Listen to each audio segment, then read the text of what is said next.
시청자 여러분 안녕하십니까? 복지TV 뉴스입니다. 서비스 업종에서 아르바이트를 하고 있는 청년들이 감정노동에 시달리는 수준이 심각한 것으로 나타났습니다. 인격을 무시하는 발언과 부당한 대우에도 웃음 지어야 하는 청년들의 현실, 정유림 기자가 취재했습니다.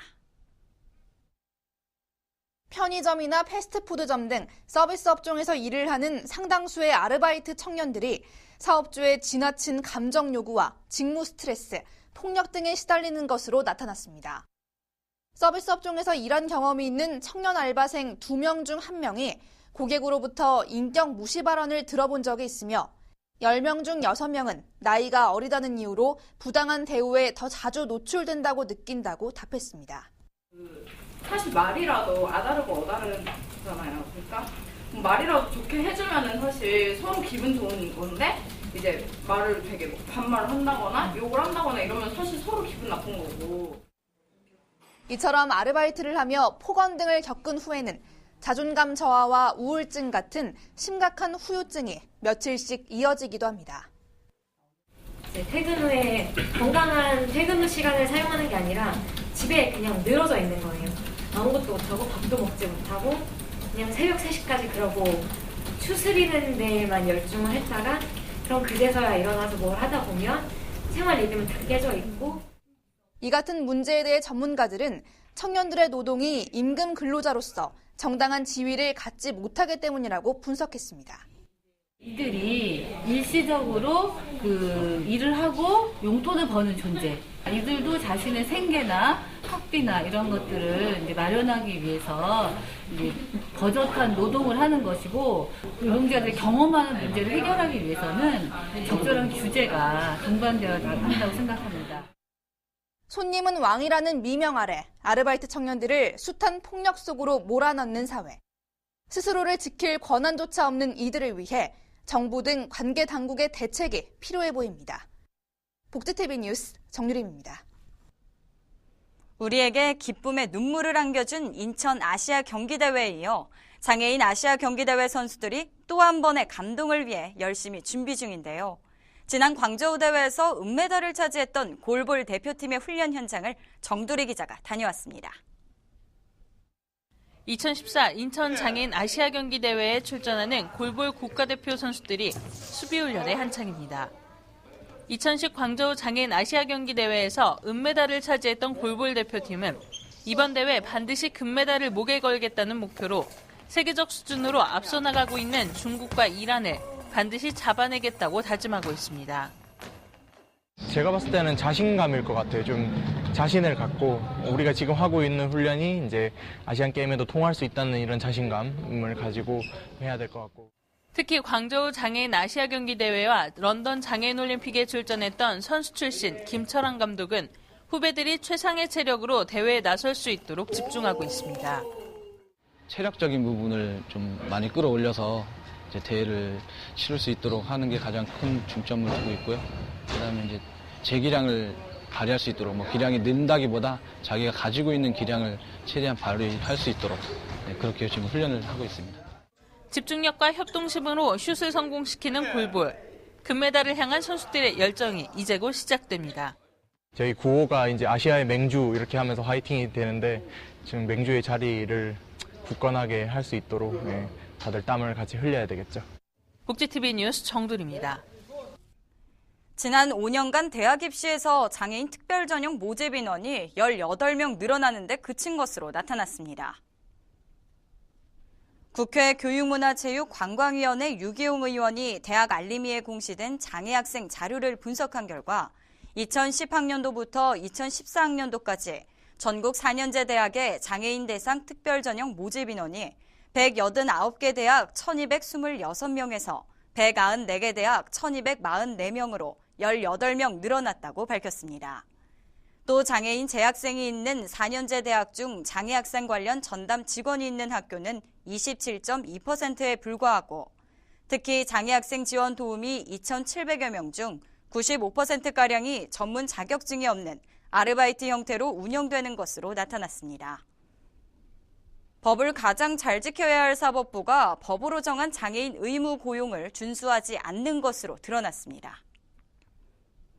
국회 법제사법위원회 서영교 의원이 대법원에서 받은 자료를 보면 지난 6월 현재 각급 법원 등 사법부내 37개 기관의 평균 장애인 고용률은 2.5%로 법적 기준인 3%에 미달하는 것으로 나타났습니다. 이는 서울 고등법원, 대법원 등 23개 기관이 장애인 고용 기준을 준수하지 않은 것에 따른 것이며 특히 특허법원, 법원 공무원 교육원 등 5개 기관은 아예 장애인을 고용하지 않고 있는 것으로 드러났습니다.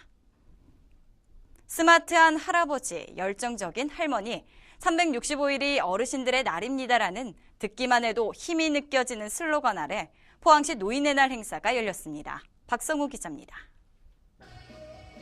노인이 존경받을 수 있는 경로 효친 사상을 계승 발전시키기 위해 지난 2일 포항문화예술회관에서는 스마트한 할아버지, 열정적인 할머니, 365일이 어르신들의 날입니다라는 슬로건으로 제18회 노인의 날 기념 축하 행사를 개최했습니다. 사회 풍토가 우리 어르신들을 공경하는 마음이 조금 부족한 것 같습니다. 저희 사회단체 포항 향토 중에는 의리 향토라는 이념으로 항상 어른들을 공경하는 마음으로 이 행사를 주관하게 되었습니다. 이날 행사장에는 이강덕 포항시장과 내빈 어르신 등 1,200여 명이 참석해 뜻깊은 시간을 가졌습니다. 포항시는 노인 일자리 사업과 편안한 노후생활 지원 우수기관으로 선정돼 보건복지부 장관상을 수상했고 이어 모범 노인과 노인복지 기여자에 대한 표창식이 있었습니다. 장유유서라고 옛날부터도 그 어른을 공경하고 버림받는 노인이 아니고 존경받는 노인으로서의 이런 행사를 해주시기를 더욱 바랍니다. 이번 행사에서는 100세를 맞은 어르신들에게 세족식을 통해 어른을 공경하고 감사하는 마음을 담았습니다. 옛날에 어르신들은 진짜 이런 대접 못 받고 고생하시고 돌아가셨는데 우리는 지금 이 세월을 잘 만나갖고 너무너무 호강하는 것 같아요.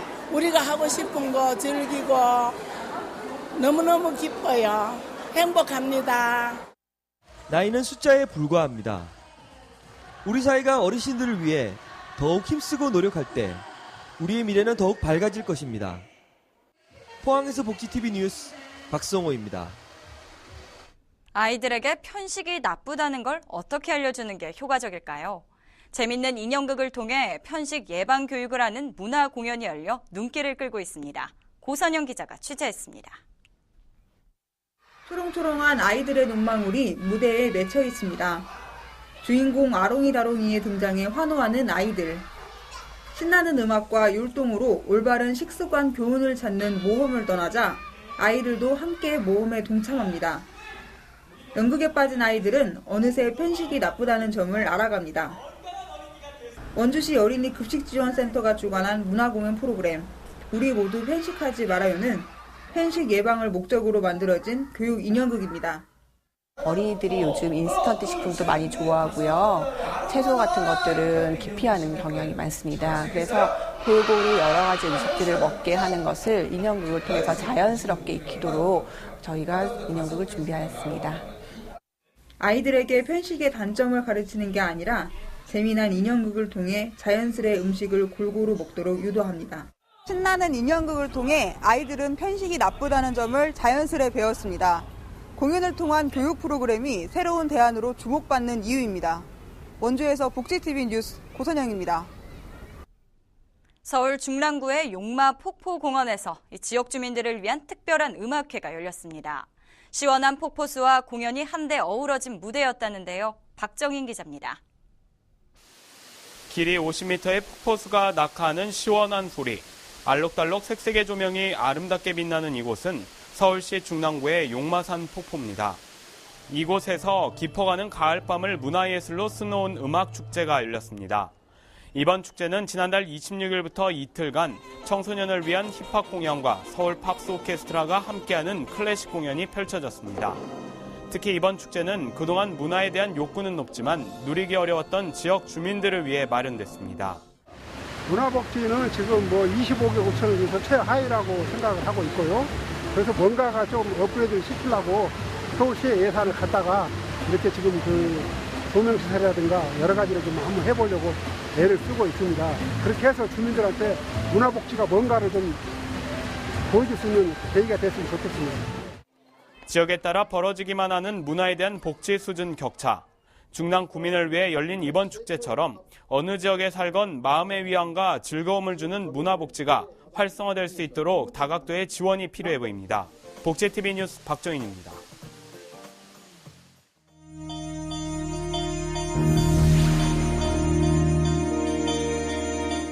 이어서 간추린 뉴스를 전해드립니다. 산모 10명 중 6명은 출산 이후 5년 내 우울증을 경험하는 것으로 나타났습니다. 전문가들은 이러한 산모 우울증은 출산 직후보다 시간이 지날수록 정도가 심해지는데 자녀의 출생 순위, 양육 스트레스, 결혼 만족도 등과 밀접한 관련이 있는 만큼 산후 우울증이 나타나는 초기에 이를 중재하기 위한 지원이나 대입이 필요하다고 지적했습니다. 국민건강보험공단이 크론병과 파킨스병, 혈우병 등 희귀 난치성 질환 산정 특례제도 적용 기간이 만료되는 환자를 대상으로 올해 말까지 재등록 신청을 받습니다. 인천 장애인 아시아 경기대회 조직위원회가 성화 봉송주자 420명 중 130여 명을 장애인으로 확정했습니다. 한편 성화봉송은 오는 17일 강화 만이산 첨성단에서 체화를 하고 1박 2일간 인천 전역을 순회하며 구간별 14명씩 총 30개 구간을 봉송합니다. 전북 전주시는 영구 임대아파트 승강기 전기요금을 지원하고자 조례를 개정합니다. 현재 전주시는 아파트에 설치된 보안 등 계단, 복도 등의 전기 사용에 따른 요금을 지원하고 있었지만 이번 조례 개정으로 승강기 전기료 지원도 포함됩니다. 충북 제천시의 장애인 체육관이 오는 10일 기공식을 열고 본격적인 건립공사에 들어갑니다. 장애인 재활과 건강증진 프로그램을 운영하고 장애인 체육선수를 육성하기 위한 전용시설인 체육관은 전체 면적 4,776제곱미터에 지상 2층, 지하 1층 규모로 건립되며 2016년 완공을 목표로 하고 있습니다. 농부의 꿈이 무르익는 황금들녘인 고래불에서 제8회 허수아비와 메뚜기 잡기 체험축제가 열렸습니다.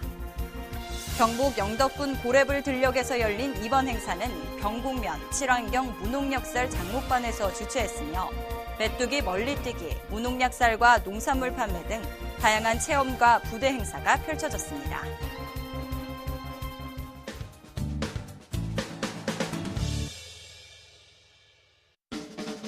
한 주간의 사회복지 행사를 한눈에 알려드리는 시간 복지 게시판입니다. 10월 17일 세계 빈곤퇴치의 날을 맞이해 지구촌 빈곤퇴치 시민 네트워크에서 당신만의 5가지 즐거운 실천 캠페인을 엽니다. 빈곤퇴치를 위한 당신의 오락실은 무엇일까요? 실천 내용으로는 유기농품 구매, 공정무역 물품 구매, 하루 채식, 중고의류 구매, 일회용 컵 사용 금지로 지구촌 빈곤퇴치 시민 네트워크 페이스북에 접속 후 나만의 5가지 실천 내용을 리플로 적으면 됩니다. 국립자연휴양관리소에서 제2회 국립자연휴양림 포토 에세이 공모전 숲에서 만나는 힐링을 실시합니다. 전국 국립자연휴양림에서 즐겁고 아름다운 추억을 담은 이야기와 사진이어야 하며 사진 제출 시 여행자의 체험활동 모습이 담겨 있어야 합니다. 자세한 사항은 국립자연휴양림 관리소로 문의하시기 바랍니다. 지금까지 복지 게시판이었습니다. 2014년도 국정감사가 시작됩니다. 올해는 총 672개 기관을 대상으로 실시되는데요. 이 여야의 불협화음으로 미뤄졌던 국감에 대한 국민들의 우려가 큰 만큼 신뢰할 수 있는 내실 있고 확실한 국감이 돼야 할 것입니다. 이상으로 복지TV 뉴스를 마칩니다. 시청해주신 여러분 고맙습니다.